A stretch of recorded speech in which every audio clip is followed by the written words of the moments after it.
This is Kent Hance, the best storyteller in Texas, kind of a special edition episode based on the events that happened Saturday night in Pennsylvania with an attempted assassination attempt on President Trump. Chancellor Hance said he had some things to say about this, so he's on the phone with us today, not in the studio. But Chancellor Hance, I think people would love to hear your thoughts. Well, I was watching. It was horrific. I was getting ready to work out, and so I started watching this before I did my workout. And then the minute I heard the first pop, I knew what was happening. And that anyone that's been around guns very much is going to know. And then when I saw him go down, I was afraid that it was fatal. Thank goodness it wasn't. And I tell you how resilient President Trump is. He got up and he had that fist clenched and was yelling, "Fight, fight," and was just hanging in there. I think that a lot of the questions are going to come up in the congressional hearing, which will be a week from Monday, a week from today.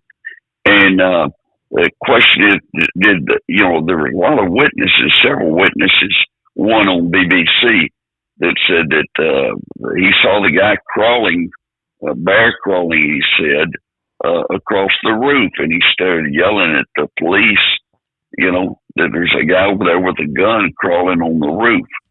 And did they shoot him when they saw him? I doubt it. But did they wait until he shot? And what are the rules on that? About 3 weeks ago on my podcast, I talked about the Secret Service, and I talked about how outrageous it was that they didn't provide the protection and security for Kennedy. He's a candidate that is polling in the 20s or whatever, but his dad and his uncle both were assassinated. And,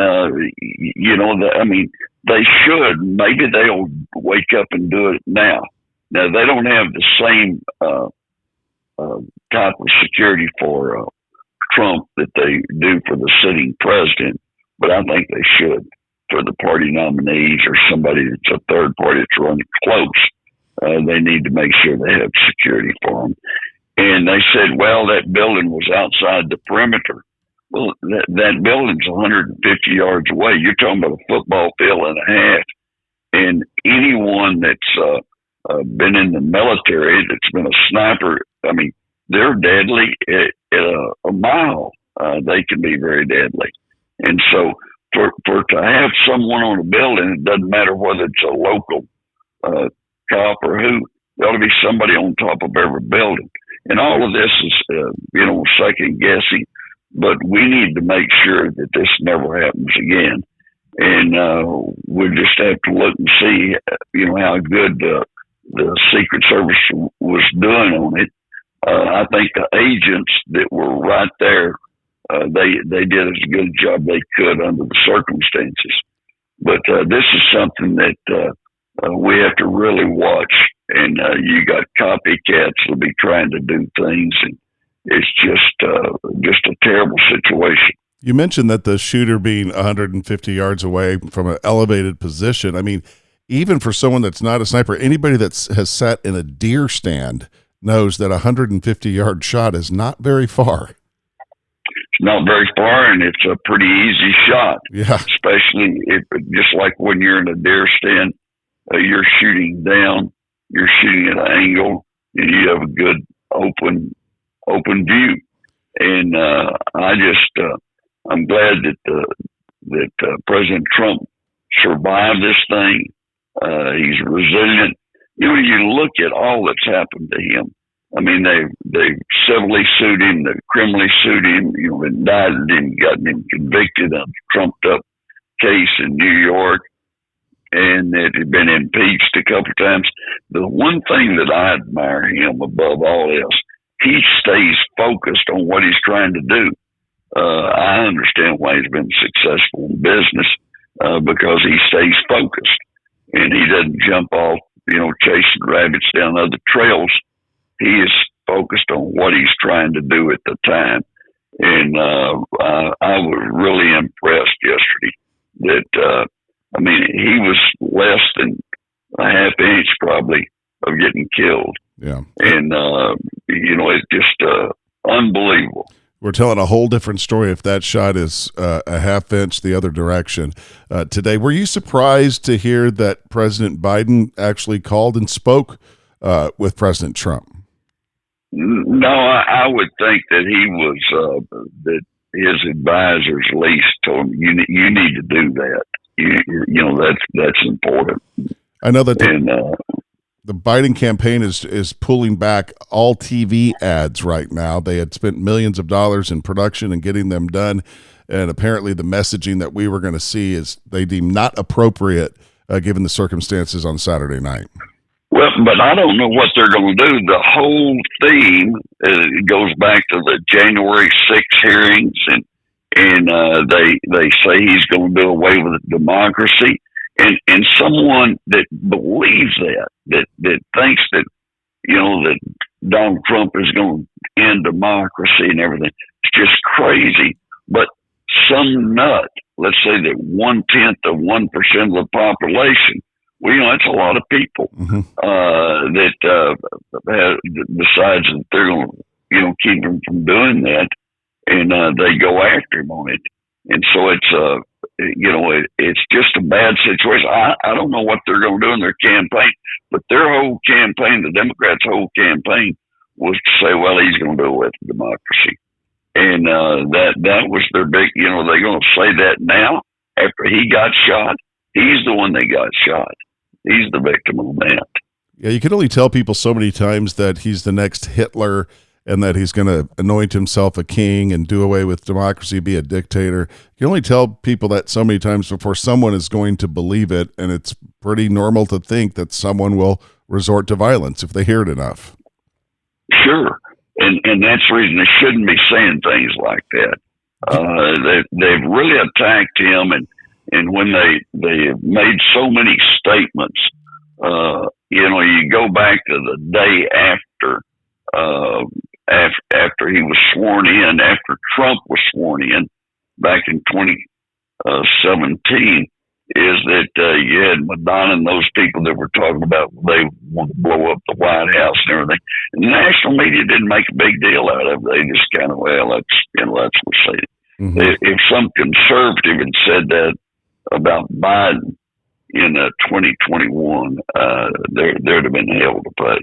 I have a feeling that this is kind of a tipping point with the media, too. I think there's going to be some long meetings in the headquarters of network news and in cable news that are going to discuss the way that they tell stories, especially the opinion journalists that are out there, the Rachel Maddows of the world, those types. I think they're going to have a meeting, discuss, we may need to dial this back a little bit.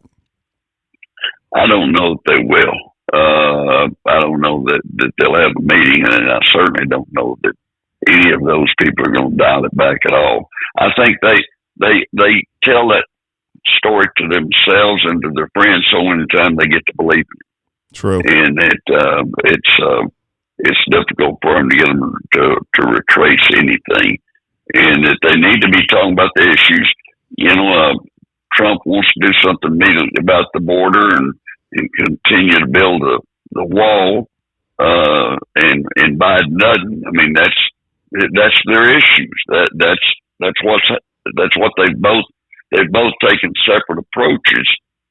When they were elected, after they were elected president, and that Biden wants to raise taxes. Trump doesn't want to raise taxes. Those are what they need to be talking about. Instead of some made up theory over the January 6th deal, which was nothing more some nuts that wanted to walk around in the Capitol and feel like they were big dogs, and that wasn't an organized attempt to take over government, in my opinion. Have you spoke with any other public officials in the state of Texas or in D.C. Since the events of Saturday night? I have, and they're all, just like all of us, they're just shocked that it happened. And but I can tell you, Congress is going to have a lot of hearings on this, and there'll be the Senate will have hearings simply because the House is going to. They'll be forced to have some type of hearings. But there's a lot of questions to the Secret Service. I think people aren't upset at the Secret Service that we're on the spot. That they're upset at, was the leadership doing everything possible, and the leadership to not provide any security for Kennedy as a candidate, as a major candidate with his background, his family's background, tells me that they didn't think it's a big deal. Mm-hmm. It was just ridiculous that they would ignore that. And, when you have outside the perimeter is only 150 yards, they should have had someone on top of every building, just one person up there standing, that would have been able to call in or keep somebody off the top of the building. I mean, that's where Lee Harvey Oswald, he was in a building, upstairs on one of the floors up high enough that he could, get a clear shot. And so it's, there's going to be some changes. I would think that the Republican convention. The Republican convention is this week. Does this change how that goes off? Well, they'll be getting in and out, and security will be extremely tight, and so a lot of people that are going to have to wait in line a long time. Mm-hmm. And they just better get used to that. That's going to step up tremendously. Right. Well, it's going to be a tough week for the boss at the Secret Service and a lot of her staffers, because they have to prepare for an even longer week after that once the hearings start. Yeah, I think there may have been a big failure on the Secret Service. And I don't know. The question was, did they know that the guy was, crawling up, and did they wait until he fired? Do they have a rule that you got to wait until they fire, right, before you shoot? And that will be carefully examined, and that President Trump will have a lot of input through Republican members of the Congress that'll be holding those hearings. A sad time, but we've got, we've survived this. We've survived other things, but this is something that probably should not have happened at all. All right, Chancellor, it's great information, and you can go to our website, which is hantspodcast.com, and of course on social media as well. Find us at Best Storyteller Podcast on Instagram. Chancellor, have a good day. Okay, thank you. Bye-bye.